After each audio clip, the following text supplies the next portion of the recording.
김윤경의 생생경제. 안녕하세요. 김윤경입니다. 100억 원이 넘는 상장사 주식을 갖고 있는 어린이 주식 부자가 8명이나 되는 것으로 조사가 됐습니다. 1억 원 이상의 주식을 갖고 있는 어린이도 121명이나 되고요. 태어난 지 1살 된 젖먹이 주식 부자도 있습니다.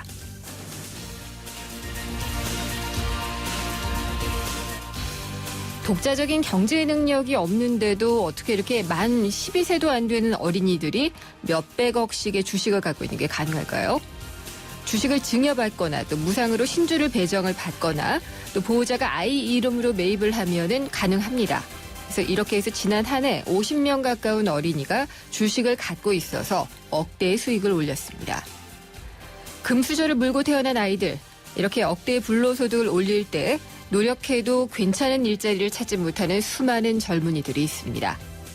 이런 양극화 구조가 계속된다면 과연 누가 열심히 살고 싶을까요?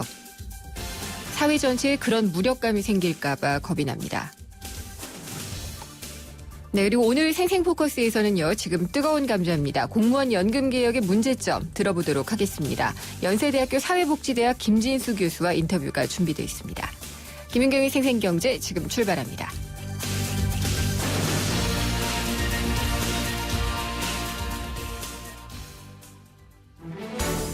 발빠르게 전하는 증시 마감 시황. 따끈따끈한 오늘의 증시 소식과 함께 심층 분석 시작합니다. 오늘의 증시 분석. 김윤경의 생생경제 베러앤디퍼런트 르노삼성자동차 제공으로 1부 시작합니다. 오늘 증시부터 알아보겠습니다. SK증권 명동지점의 김춘석 부장입니다. 안녕하십니까? 네, 안녕하십니까? 네, 오랜만에 시장 열렸는데 어땠나요? 네, 3일 쉬어서 기분은 좋았는데 네. 쉬고 나오니까 시장이 안 좋아져서 좀 찜찜합니다. 거래소 시장이 코스피는 플러스 5포인트 정도로 끝났습니다. 2132로 끝났고요. 네. 코스닥 시장이 좀 많이 빠졌습니다. 11.11포인트가 빠져도 677.9로 끝났습니다. 1.61%가 빠졌는데요.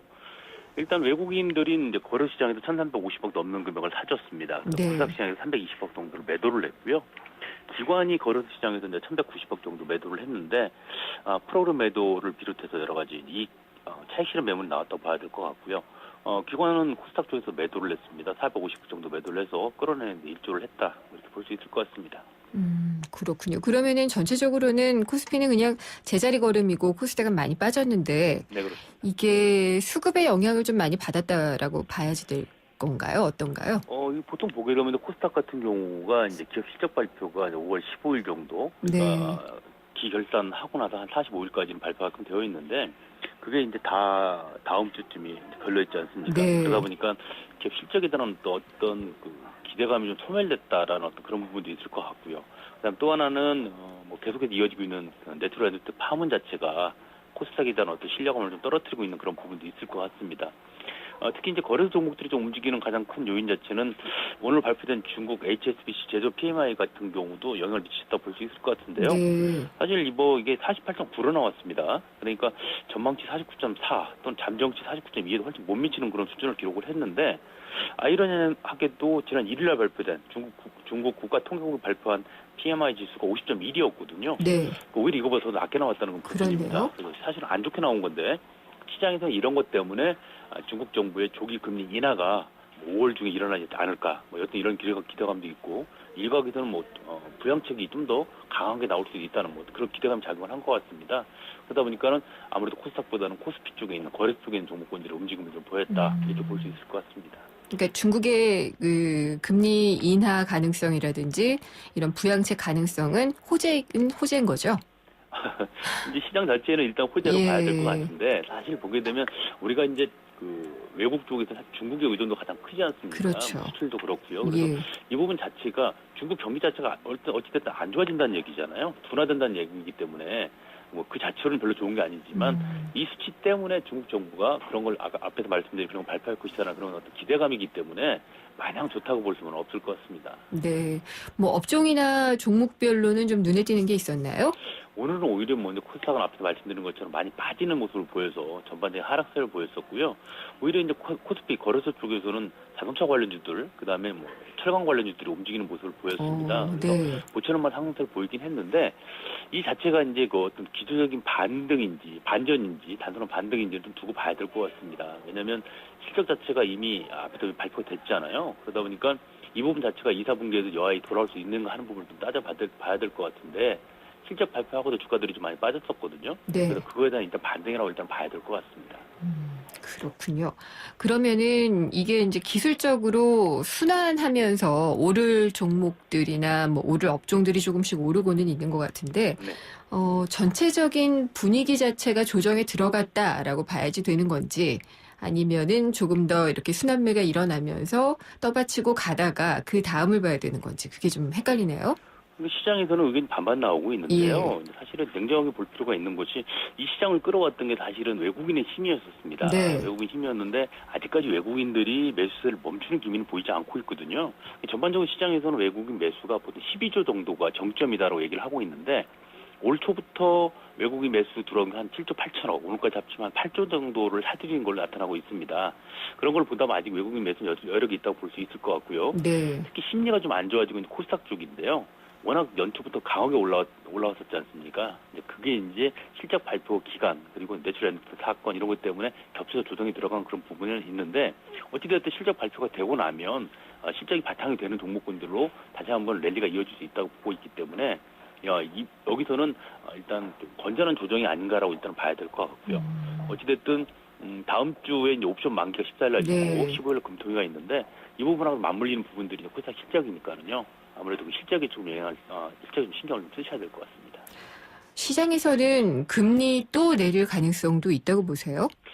지금 뭐 설왕설래하고 있습니다. 설왕설래하고 있는데 지금 보게 되면 사실은 2주일 하는 통제가 이제 기자회견한 걸 잠깐 훑어보게 되면 이제 그동안 금리 내린 부분 자체가 일정 부분은 시장에 긍정적 영향을 미쳤다. 뭐 이렇게 보고 있는 것 같습니다. 시장에서는. 네. 그래서 이 부분 자체 경기 여건이 좋지는 않지만 주택 거래량이나 부동산 쪽에 긍정적 영향이 있다라고 보고 있기 때문에 이런 것 때문에도 5월은 아니더라도 6월이나 7월 이전에 다시 한번 금리 인하 가능성도 있다라는 의견도 나오고 있거든요. 그래서 이건 좀 봐야 될 것 같은데요. 네, 다다음 주기는 하지만은 아직도 관심이 그쪽에 많이 쏠려 있는 것 같아서 여쭤봤어요. 예, 오늘 말씀 잘 들었습니다. 네, 감사합니다. 예. SK증권 명동지점의 김춘석 부장이었습니다.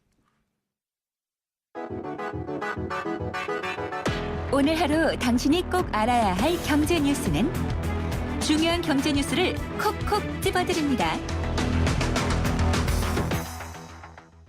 네, 오늘의 주요 경제 뉴스 정리해 보겠습니다. 뉴스원의 최명용 기자 연결합니다. 안녕하십니까? 네, 안녕하십니까?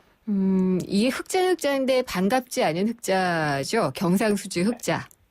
그렇습니다. 3월달 경상수지가 또 흑자 사상 최대치는 아니고 사상 세 번째 뭐 이 정도 꽤 괜찮은 숫자의 흑자를 냈는데 달갑지는 않다 이런 얘기가 있습니다. 한국은행이 오늘 발표한 2015년 3월 국제수지 잠정치에 따르면 3월 경상수지 흑자 규모가 103억 9천만 달러를 기록을 해서 2012년 3월 이후 37개월 연속 흑자를 기록을 했습니다. 근데 흑자 계속해도 반갑지 않은 이유는 역시나 이게 불황을 알리는 흑자일까봐 그런 거죠. 그렇습니다. 이게 흑자가 나면 사실 좋은 것이긴 한데 이게 경제가 크면서 수출이 늘어나면서 흑자를 낸 게 아니고 수입이 더 많이 줄어서 생기는 그런 불황형 흑자인 게 좀 우려스러운 대목입니다. 수출 수입이 얼마나 변동이 있었나요? 그렇습니다. 수출 규모가 495억 7천만 달러로 8.4% 정도 감소를 했는데요. 상품은 수입은 383억 6천만 달러로 16.8% 퍼센티지로 따지면 배 정도나 더 줄어든 것으로 나타났습니다. 그러네요.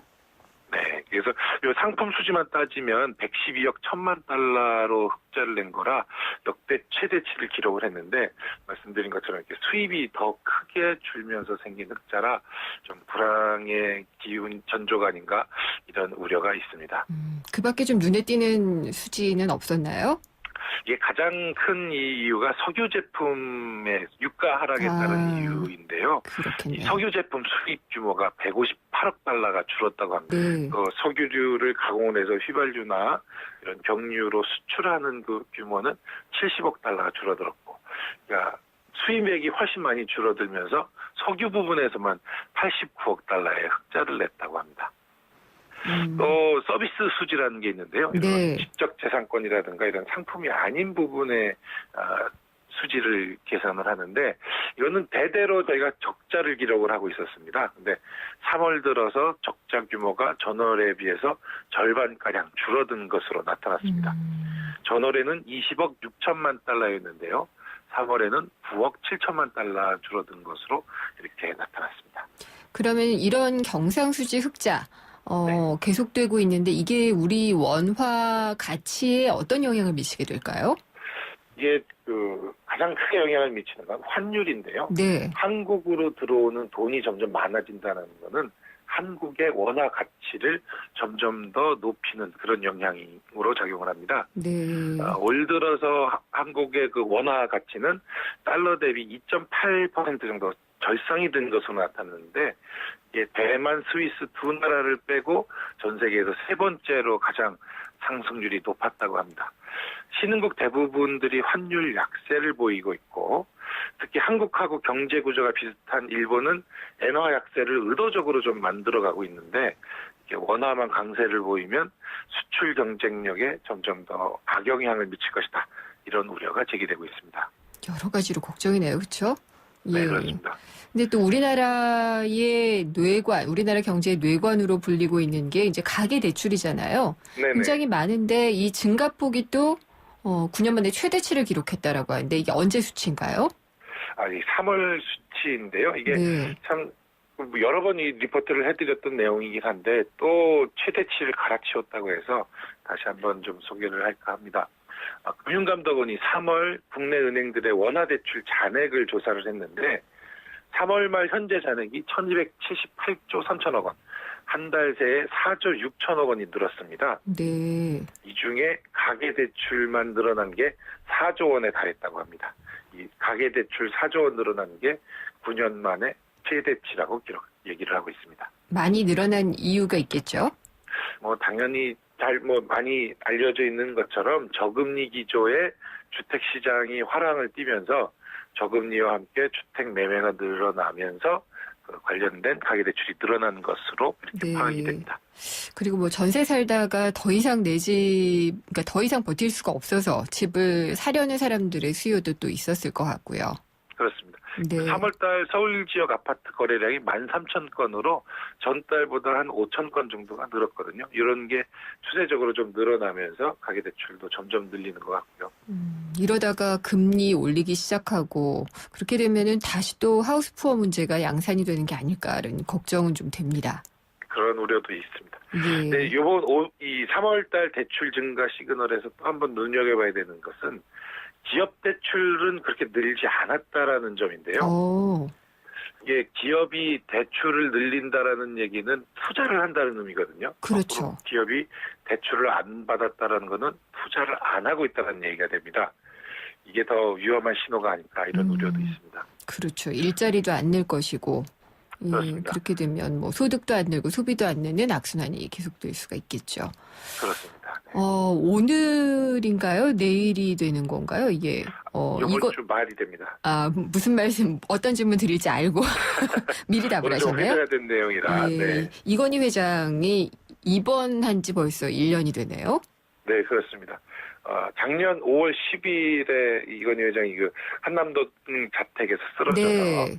병원으로 옮겨서 아주 깜짝 놀란 적이 있었는데 벌써 1년이 지났다고 합니다. 그럼 지금은 어떤 상태예요?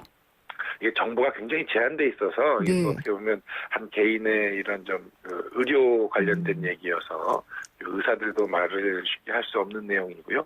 삼성그룹을 통해서 이제 일부 내용만 지금 나오고는 있는데 이 처음에 심근경색으로 쓰러지신 뒤에 긴급하게 이렇게 조치를 아주 잘해서 굉장히 상태가 양호해졌다고 했거든요. 네. 그래서 한 2개월, 3개월 뒤부터는 이 인공호흡기도 떼고 자가호흡을 시작을 했는데 그 상태가 지금까지 계속 유지되고 있다. 이렇게 지금 정보는 나와 있습니다. 그러면은 의식이 돌아왔다라고 표현할 수도 있는 거예요? 요거를 어느 정도까지 의식이 돌아왔느냐가 이게 좀 애매하죠. 여러 가지 이제 의학적인 얘기여서 헷갈릴 예. 수가 있는데 주변에서 이렇게 뭐 이름을 부르거나 소리가 네. 나면 이렇게 눈을 깜빡이거나 고개를 돌리거나 이런 정도의 반응은 있다고 합니다. 근데 뭐 말을 직접 하신다라든가 뭔가 판단을 한다든가 이런 부분은 아직은 좀 나타나지 않고 있는 그런 모습인 것 같습니다. 네, 이렇게 와병 중에 아들이 많이 경영에 참여를 하게 된 것도 사실이고요. 그렇습니다. 그러니까 가장 우려하는 것은 이건희 회장이 이제 부재한 중에 삼성그룹이 제대로 운영이 되느냐, 잘 정상적으로 경영이 되느냐 이런 게 관심일 텐데요. 1년간 삼성그룹이 움직였던 것을 보면 이건희 회장의 와병 중에도 제대로 잘 돌아갔고 이재용 부회장의 경영 능력이 어느 정도 인정을 받는 것 아닌가 이렇게 평가를 받고 있습니다. 잘 아시다시피 에버랜드와 합병한 제일모직은 상장이 됐고요. 네. 삼성 SDS도 상장이 됐고 S1, 제일모직 이런 부분들도 다 구조조정을 진행하면서 정상화가 됐고요. 또 삼성종합화학, 삼성토탈, 삼성테크인 등 일부 화학과 방산업체들을 하나그룹에 매각하는 이른바 빅딜도 성사를 시키는 등 평상시와 다름없이 잘 네. 경영이 되고 있는 것 같습니다. 글쎄요. 1년이 지났는데 이제 다른 건강에 대한 소식을 다시 한번 좀 브리핑해야 되지 않을까라는 생각도 들긴 하네요. 그렇습니다. 네. 허니버터칩 좋아하세요? 저는 딱 한 번 맛은 예. 봤는데요. 제 입맛에 딱 맞지는 않았습니다. 네, 저도 단 거 좋아하는데 그냥 그렇던데 이것 때문에 네. 감자 가격이 올랐다고 그러네요? 그렇습니다. 이 감자값이 올라도 아주 많이 올랐습니다. 국내산 수미 감자라고 수미종이라는 네. 종의 감자 가격이 122%나 올랐다고 합니다. 이게 허니버터칩만의 문제는 아니고 그 허니버터칩의 인기를 끄니까 경쟁사에서 비슷한 감자칩을 내놓으면서 동반해서 이 감자 예. 가격을 끌어올리는 것 같습니다. 네. 괜히 감자 비싸게 만든 게 아닌가라는 걱정이 좀 되기도 하네요. 과자가. 예, 알겠습니다. 오늘 말씀 잘 들었습니다. 감사합니다. 고맙습니다. 뉴스원의 최명영 기자였습니다.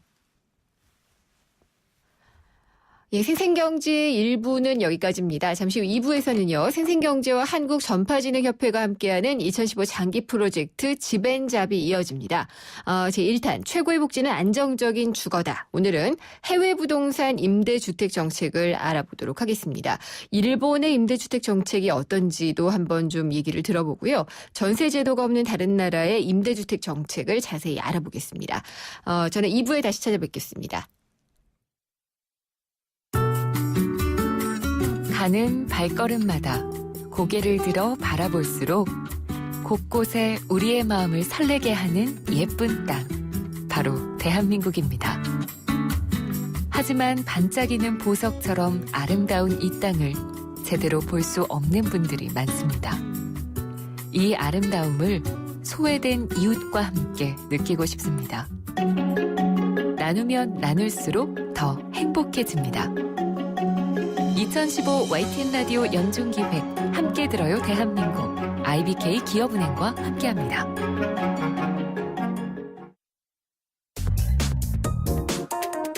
우리 경제의 민낯을 한꺼풀 벗겨보는 경제 뉴스.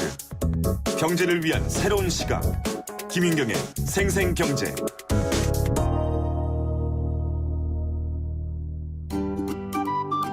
YTN 생생경제와 한국전파진흥협회가 함께하는 2015 프로젝트 집앤잡 제1탄 최고의 복지는 안정적인 주거다. 2015년 우리네가 살고 있는 집의 모습을 직접 찾아갔습니다. 집앤잡 은평구의 한 공인중개사에 나와 있습니다. 네, 한번 시민분의 말씀 들어볼게요. 어떤 동네, 어떤 집을 혹시 알아보고 계시나요? 다가구 주택인데 요즘은 전세 구하기가 힘들어서 뭐 몇 개월씩 예약하고 기다렸다가 해야 되니까 조금 더 투자해서 집 사는 사람들도 있더라고요. 월세로 돌리는 분들도 많아서 구하기가 힘들더라고요. 너무 없네요, 집이요. 아파트 전세 보증금은 뭐 2억 5천 이상 줘야 줘야 된다고 하는데 그 정도면은 될 것 같은데요. 어려운 것 같아요. 요새 다세대 연립주택을 매매를 하시는 분들도 많이 늘고 있다고 하거든요. 네, 그런 네. 현상에 대해서는 어떻게 생각하시죠? 내가 편하게 살 집이 필요한 거니까 다세대 빌라도 나쁘지 않을 것 같아요. 관계자분을 만나볼게요. 우선은 이 전셋집 구하기가 여전히 아직도 구하기가 힘든지. 그렇습니다. 지금 전세는 매매 대기율이 약 한 70%, 80%까지도 신축급은 약 100%까지도 육박하는 것도 간혹가다 있습니다. 근데 서울의 아파트 이제 매매 거래량이 전세 거래량보다 이제 늘고 있다고 하는데 실제로는 좀 어떤가요? 강남 쪽이나 그런 쪽은 움직인다는 얘기는 들었습니다. 근데 이쪽이 이제 다세대 주택이 많은 곳이잖아요, 이곳이. 연립이나 다세대 주택의 거래가 늘었는지가. 거래량이 작년보다 못합니다. 투자 목적 재개발 지역이나 그다음에 신축 분양 빌라 이런 것은 매매가 많이 이루어지고 있는데 구옥에 대해서 순수 거주 목적은 빌라가 매매가 거의 없다고 보면 됩니다. 실제 은평구 지역 쪽에서는 아직까지는 움직이는 자체가 없습니다. 여기는 역세권이거든요. 3호선 역세권을 끼고 있기 때문에 위치적으로도 찾는 사람은 많이 있지만 실제 거래까지 이루어질 정도의 그 매매가 형성돼 있지는 않습니다. 그러면은 이 연립 다세대 주택의 지금 시세는 어떤 정도로 지금 올라와 있나요? 구옥 한 10년 이상 된 것들 전원 면적 대비 평당 1,000만 원에서 이하까지 보시면 되고요. 신축 빌라까지는 평당 1,000에서 1,300 정도 보시면 되고요. 말씀 잘 들었습니다. 지금까지 YTN 생생경제와 한국전파진흥협회가 함께하는 2015 프로젝트 집앤잡 은평구의 한 공인중개사 사무실이었습니다.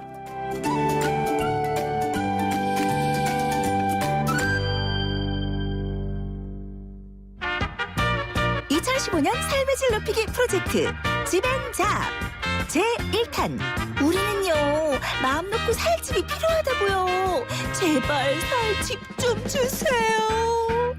최고의 복지는 안정적인 주거다. 우리 주택시장의 문제는 무엇?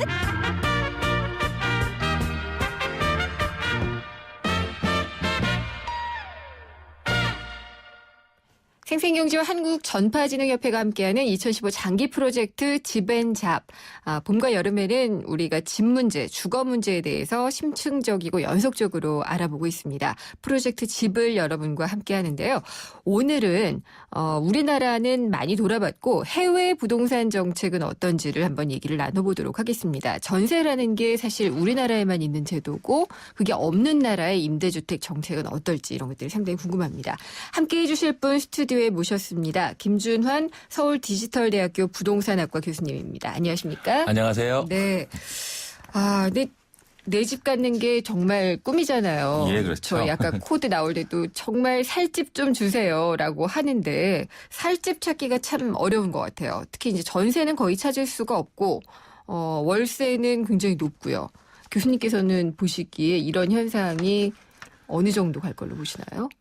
이제 전체적으로 이번 정부에 들어서 이제 부동산 정책이 이제 크게 두 가지 정책이었습니다. 네. 그래서 이제 첫째는 이제 매매 시장, 네. 두 번째는 이제 전월세 시장이었는데, 매매 시장은 조금 좋아졌죠. 가격이 좀 올랐으니까. 예. 근데 이제 전월세 시장 중에서 안정이 특히 돼야 되는데 전세 이거는. 시장은 굉장히 지금 어려워졌지 않습니까? 가격이 폭등하면서. 그렇게 봤을 때 이제 실질적으로 결과적으로 보면 무주택 서민에게 있어서는 내 집 마련은 더 어려워지고 전세 살기는 더 힘들어진 이런 팍팍한 이런 어떤 시기가 됐는데 이러한 현상은 제가 보기에는 당분간 어느 정도 지속이 되지 않을까 이렇게 생각을 합니다. 그 매매 시장도 그런 얘기 많잖아요. 전세 없고 월세 견디기 어려우니까 지금 정책적으로 좋을 때 그냥 내 집을 억지로 사려는 사람들의 수요가 좀 불러온 것이다. 예, 근데 주택을 사시는데 최근에 있어서는 이제 전세 구하기가 너무 어려우니까 이제 그때 지금 집을 사는 매매로 전환하는 그런 경우가 있는데 물론 이제 본인이 어느 정도 이제 자금이 있어서 빚을 많이 내지 않고 사는 경우에는 전 이제 뭐 이렇게 말리고 싶지는 않은데 문제가 되는 것은 빚을 산더미처럼 얻어서 집을 사는 경우가 문제가 되는데요. 좋게 해줬잖아요. 빚을 너무 쉽게 내줬습니다. 그래서 금리가 굉장히 싸졌기 때문에 그래서 굉장히 빚을 많이 지고 지금 집을 사시는 분이 혹시 나중에 집값이 조금 하락할 경우에 굉장히 하우스포가 될 수 있는 그런 상당한 리스크가 있다 이렇게 볼 수 있겠습니다. 집값도 하락하고 금리는 오르고 이렇게 되면은 대출 많이 끼고 산 집은 불안해질 것 같기도 하고요. 근데 항상 지금 우리나라는 일본 따라가고 있다는 얘기를 많이 하잖아요. 그래서 일본 같은 경우는 임대주택 정책이 어떤지 사람들은 어떻게 사는지 참 궁금해요. 사실 일본이 보면은 뭐 여러 가지 임대주택 정책이 많다 이렇게 생각을 하시는데 일본은 거의 이제 저소득층에 대한 공공임대주택에 대해서는 정부나 지자체에서 철저하게 100% 케어를 네. 하고 있고요.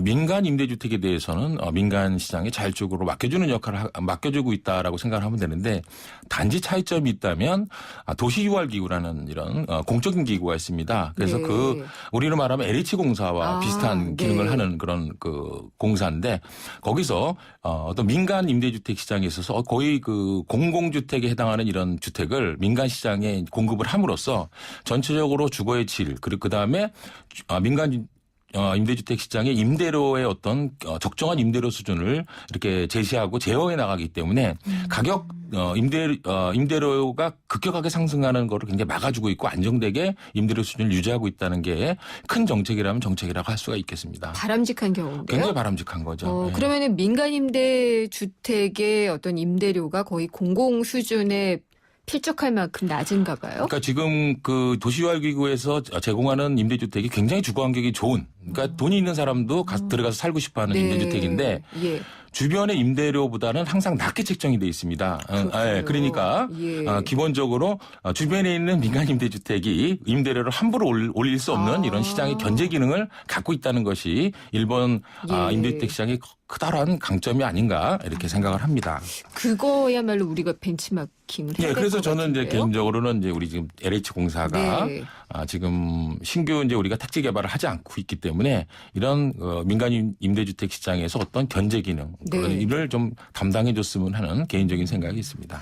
알겠습니다. 그럼 여기서 지금 일본 현지에서 월세로 주거를 하고 계시는 교민 한 분 전화로 연결을 해보겠습니다. 어떻게 살고 계신지 얘기 한번 들어볼게요. 안녕하십니까? 네, 안녕하세요. 네. 어디에 사는 누구신가요?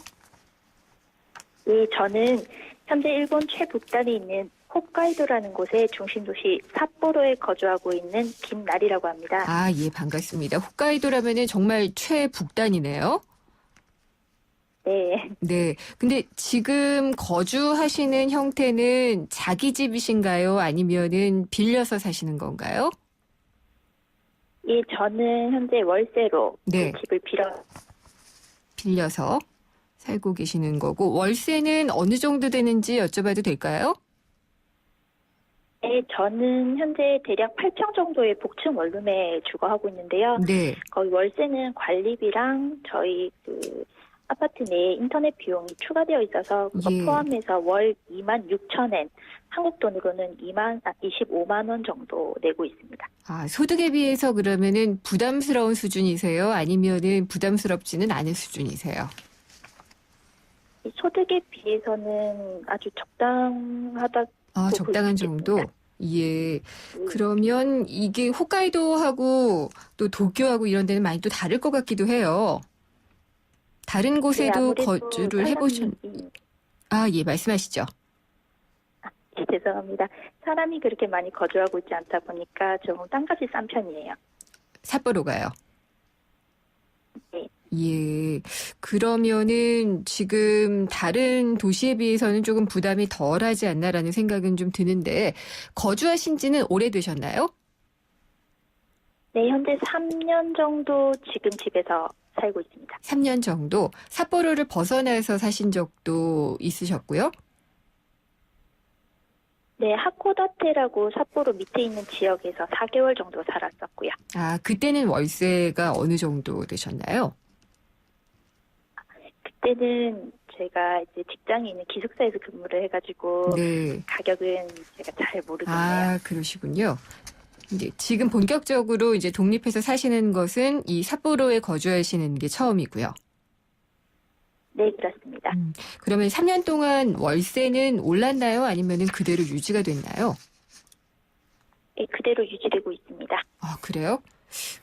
괜찮은 것 같은데 소득은 오르고 월세는 안 오르면은 그건 굉장히 좋은 거잖아요. 그렇죠. 예. 혹시 그러면 내 집을 마련하실 계획은 있으신지도 궁금하네요. 네, 30년 정도 이제 주택론을 받아서 이렇게 집을 사는 사람들도 많은데 네. 보통 단층 주택 한 채를 사면 대체적으로 한 달에 5만 원에서 7만 원 정도로 상환을 하게 되거든요. 그럼 한 우리 그래서 돈으로 일반 월세랑 비슷한 금액이 이제 빠져나가기 때문에 네. 주변에 보면 주거의 목적으로는 주택을 사는 걸 선호하는 편이고요. 예. 저도 여유가 된다면은 그렇게 자기 집을 하나 가지고 싶다는 생각도 듭니다. 일본의 다른 지역 같은 경우에도 좀 월세도 안정적이고 거주가 대부분 안정돼 있는 경우가 많이 있나요? 어떤가요? 지역 차가 굉장히 크기 때문에 네. 어떻게 말씀드릴 수는 없겠지만 대체적으로 월세가 그렇게 많이 오르거나 내리거나 하진 않는 것 같아요. 보통 처음 계약했던 금액으로 유지하는 경우가 많습니다. 그래요. 그렇다면은 바람직한 경우인 것 같은데, 예, 뭐 앞으로 내 집 마련의 꿈도 있으시니까 잘 계획을 하셔서 실현하기를 바라겠습니다. 오늘 말씀 감사합니다. 네, 감사합니다. 네, 삿포로에 거주하시는 교민 김나리 씨와 이야기를 나눠봤습니다. 김준환 교수님, 지금 얘기 들어보셨는데 예. 삿포로 되게 살기 좋은 곳인데요? 삿포로가 이제 살기는 좋은 데인데, 네. 우리 일본 말로 하면 이나카라 그러죠. 굉장히 좀 시골 도시라고 보시면 되겠습니다. 그러니까 지금 얘기하신 제가 그 임대료 수준을 보니까 네. 일본은 이제 만션이라는 게 있고 아파토라는 게 있습니다. 맨션이 예. 아파트 아니에요? 그러니까 우리의 아파트가 아파토가 아니고요. 우리의 네. 아파트에 해당하는 거는 이제 만션이라고 합니다. 만션. 근데 예. 이제 그것이 이제 뭐 우리처럼 뭐 수천 세대 있는 것도 있지만 보통은 뭐 50세대 전후, 20, 30세대에서 그 정도인데 지금 네. 이분이 사시는 분은 보통 1층, 2층에서 보통 5세대, 5세대 정도 들어가는 10세대 미만의 아파트라고 했습니다. 이게 가장 싼 주거 형태인데. 연립주택 같은 거죠? 말하자면. 좀 가건물 형태로 이렇게 돼 있어요. 가건물 그러니까 형태요? 예. 철근 콘크리트로 한 게 아니라 목조로 이렇게 돼 있기 때문에 옆방에서 하는 소리가 다 들릴 이런. 미국에 그런 집좀 많은데. 그러니까 저도 유학할 때 처음에 이제 이런 아파트에서 살았는데 예. 임대료 수준이 한 2만 6천 엔 정도면은 도쿄 수준의 한 절반이라고 보면 되겠고요. 같은 평수로 칠 때. 그래서 이분이 이제 보니까 이제 일본은 이제 다른 게 한국하고 다른 점이 뭐냐면 사람들이 내가 주택에 있어서 최종 목적지는 이런 우리처럼 아파트가 아니고요. 단독주택입니다. 결국은 이제 나이 먹어서 예. 집을 살 때는 단독주택에 사는 거고 그래서 일본은 전체 단독주택 비율이 50%가 넘습니다. 절반 이상이. 근데 도쿄 같은 경우는 불가능하지 않나요? 땅이 모자라서. 도쿄도 가보시면요. 네. 이렇게 우리처럼 아파트가 많지는 않습니다. 생각보다. 도쿄는 뭐 50%까지는 안 돼도 도쿄도 상당 부분 단독주택이 지금 많이 있기 때문에 네. 결국 이분 같은 경우도 지금 지방 중소도시는 이제 가격이 오르지 않는 상황입니다. 그렇지만 그래도 내가 실제로 거주를 할 목적이라면 워낙 그 금리대가 2%대 미만으로 싸기 네. 때문에 어차피 월세를 주고 사느니 결혼을 해서 만약에 특히 자녀가 있는 경우에는 단독주택을 구입해도 하고 싶고 또 구입하셔도 무방하다고 보고요. 만약에 이제 지금처럼 혼자 사신다면 네. 이렇게 싼 데서 사시는 게 많이 세이브? 그럼요. 많이 세이브가 저축할 수 있는. 그렇죠. 예, 그렇군요. 일본 현재 부동산 분위기도 좀 궁금한데 전체적으로 좀 좋아지고 있는 건가요? 일본은 이제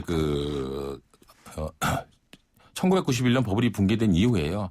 2004년도까지 계속 가격이 내렸습니다. 그랬었죠. 그래서 2004년 이후에 전체가 다 오른 게 아니라 대도시권만 가격이 상승하기 시작하다가 2008년 이제 글로벌 금융위기가 오면서 가격이 일시적으로 한 1년 정도 잠깐 떨어졌다가 다시 회복을 해서 네. 지금 현재는 그렇게 그 주택 상황이 나쁘지 않고요. 대도시 같은 경우에는 약간 상승하고 지방 중소도시 같은 경우에는 좀 안정 하향화되어 있는 이런 상황이라고 보시면 되겠습니다. 알겠습니다.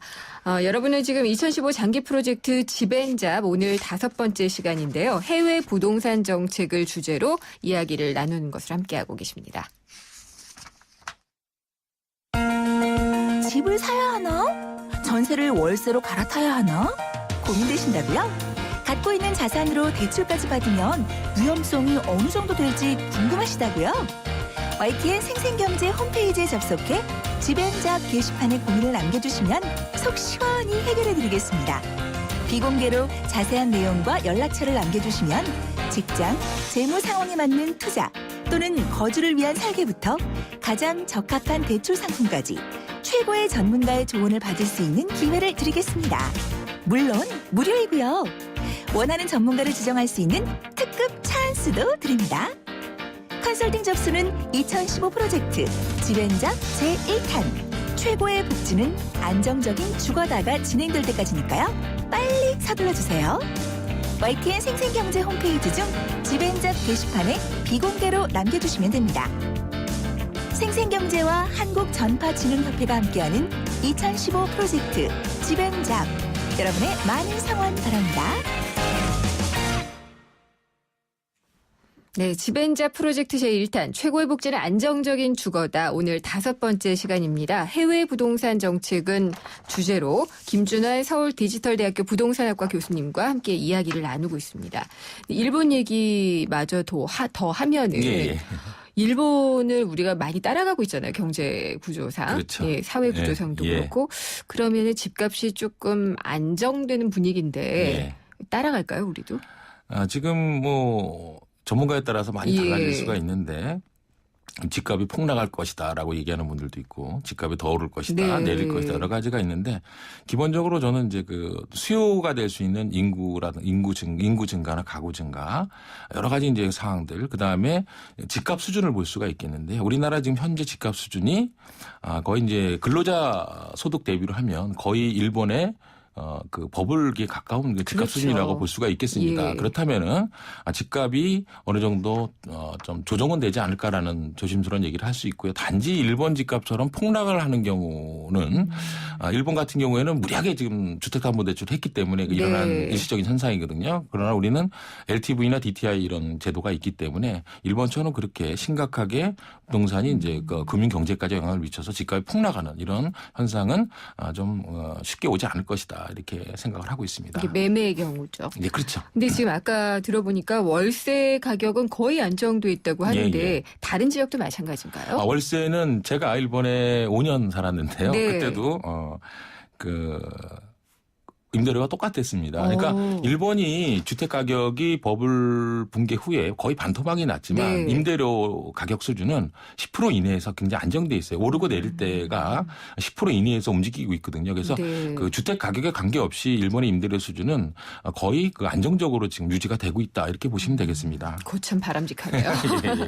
근데 미국 같은 경우도 지금 부동산 매매 시장이 약간 좀 뛰고 있다고 얘기를 하고 일본도 조금 이제 회복되고 있다고 얘기를 하는데 그러면은 미국과 일본 같은 경우에 둘 다 이제 위기를 많이 맞았었잖아요. 예, 일본은 뭐 90년대에 버블 붕괴도 있었고 금융 위기도 있었고 미국은 서프라임 모기지 때문에 이제 붕괴 위기를 맞았었는데 어떻게든 이렇게 극복이 됐다라고 보면 될까요? 기본적으로 이제 미국과 일본 같은 경우 아까 말씀드렸지만 무리하게 대출을 받아서 집을 산 것이 문제가 됐고 그래서 이제 미국이나 일본이나 영국 등도 해외도 마찬가지로 어떤 부양책을 많은 정책을 내놨습니다. 그러나 결과를 저희가 쭉 살펴보면 이 정책적인 효과는 그렇게 크지 않았다. 라는 부분입니다. 예.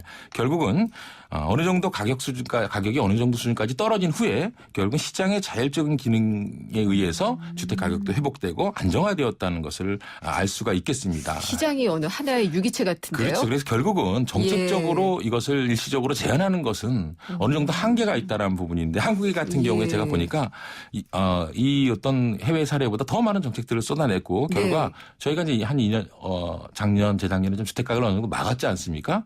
근데 이것이 이제 그때 좀 어느 정도 가격이 흘러내려가게 자연스럽게 놔뒀으면 하는 좀 아쉬운 바람이 있고요. 그래요? 그래서 지금 인위적으로 우리가 막았다는 것이 향후에 우리가 어떤 커다란 변수가 돼서 주택시장이 문제가 될 가능성도 잠재되어 있다라고 볼 수 있겠습니다. 막을 수 있었던 이유가 금융 지원이 많았잖아요. 그러니까 이 금융 지원이 부작용을 일으킬 수도 있다라는 그런 결론이시네요. 그리고 이제 임대주택.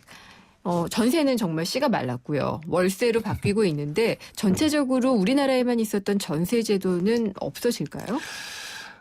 전세 제도라는 것은요, 기본적으로 이제 우리나라에만 있는 제도고 이것이 집값이 상승할 때는 집주인으로서는 굉장히 전세 자금이라는 것이 무이자 대출 자금이라고 보시면 되잖아요. 그러니까 굉장히 자기가 재테크하는데 유리한 그런 어떤 하나의 형태였다. 근데 결국은 이제 주택 가격이 이제 하향 안정화되고 또 최근에 이제 저금리 기조가 하기 때문에 집주인 입장에서는 전세를 온다는 것은 엄청난 손해를 보고 있다는 거죠. 그러니까 결국은 전세는 회피하고 월세를 선호하게 되기 때문에 최근에 특별하게 전세 수요가 확 늘어난 것은 아닙니다. 네.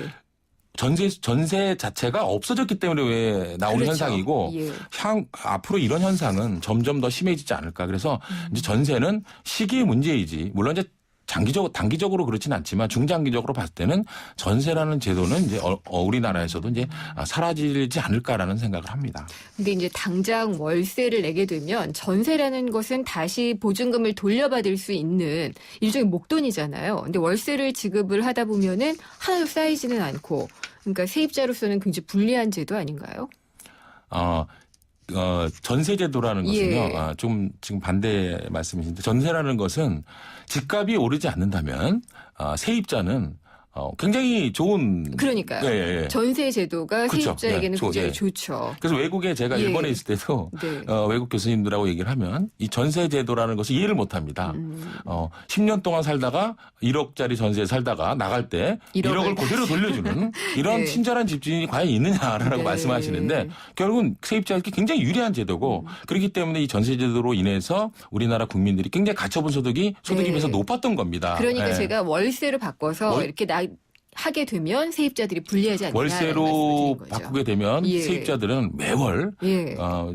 속된 말로 생돈이 나가는 거죠. 그러니까요. 그러니까 얼마나 그 예. 부담이 크겠냐 이거죠. 그래서 이걸 전세 월세화를 어느 정도 좀 속도 조절도 좀 필요하고 그렇지 않나 이런 생각을 좀 해봐요. 근데 이것을 또 예. 정부가 정책적으로 속도 조절한다는 것은 어렵다고 봅니다. 이번에 전세시장 우리가 전세 폭등이 나는 겪으면서 네. 정부가 할 수 있는 게 아무것도 없고 정책도 아무것도 없었다라는 부분이죠.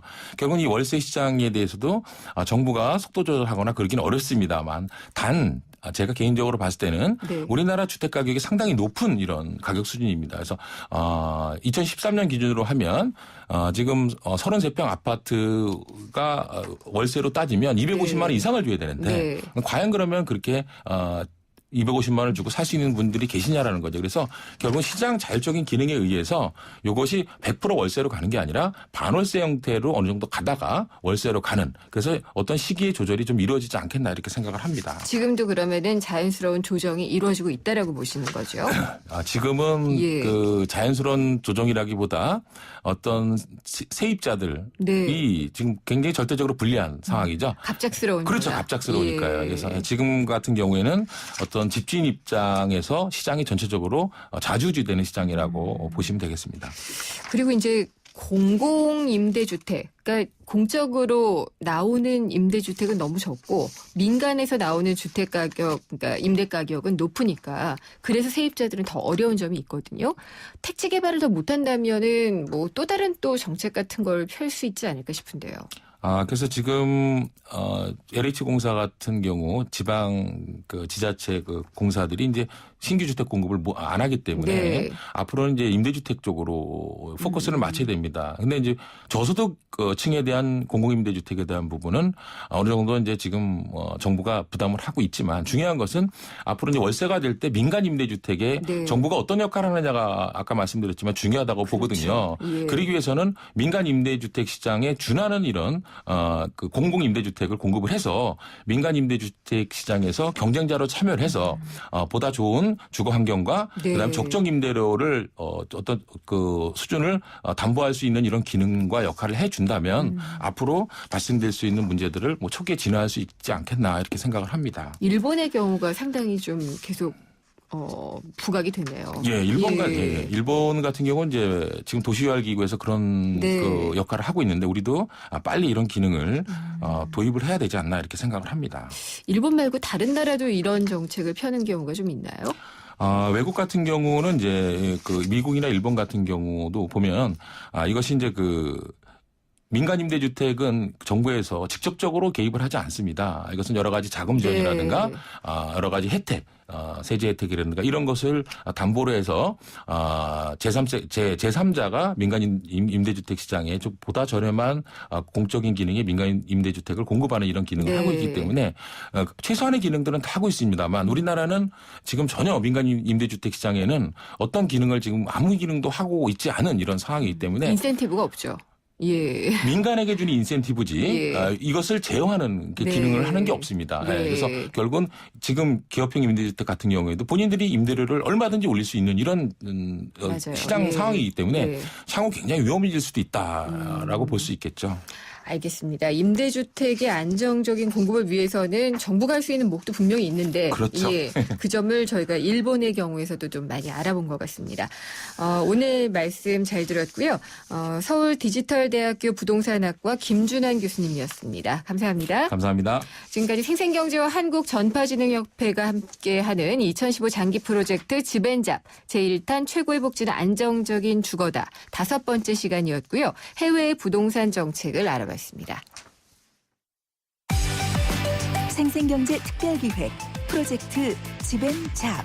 이 프로그램은 방송통신위원회의 방송통신발전기금을 지원받아 제작됐습니다. 네, 오늘도 생생경제에서 청취자 여러분께 드릴 선물 준비했습니다. 참 쉬운 중국어, 문정아 중국어에서 드리는 10만 원 상당의 온라인 수강권입니다. 방송 들으시면서 궁금한 점이나 의견을 문자로 보내주시면 추첨을 통해 선물을 보내드리는데요. 문자 보내주실 번호는 우물정의 0945번입니다. 짧은 문자 50원, 긴 문자는 100원의 정보 이용료가 부과됩니다. 우물정의 0945번, 4시 뉴스 듣고 생생경제 3부에서 뵙겠습니다.